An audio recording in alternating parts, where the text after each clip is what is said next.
ප්‍රඥාවේ ආලෝකය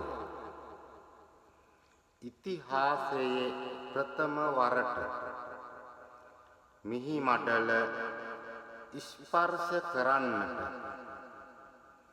පටන්ගෙන ඇති බව ඔබට දැනෙයි, ඔබට හැඟෙයි.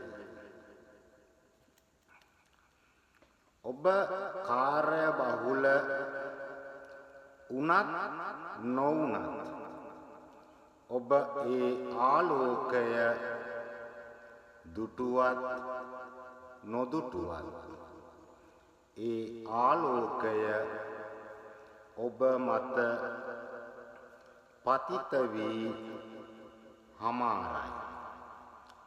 එය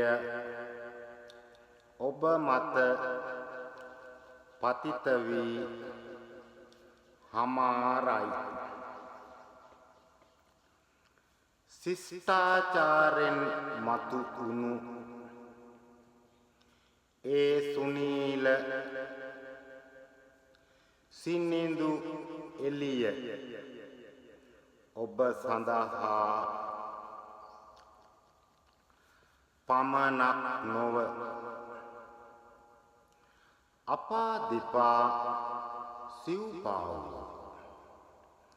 මේ ඉරහඳ ග්‍රහ තාරක ගස්වැල් කඳු මුහුදු සයුරු සියලුම සත් වග සඳහා පොදු වූ එක එළියක් බව, පොදු වූ එක දහමක් බව ඔබට දැනෙයි.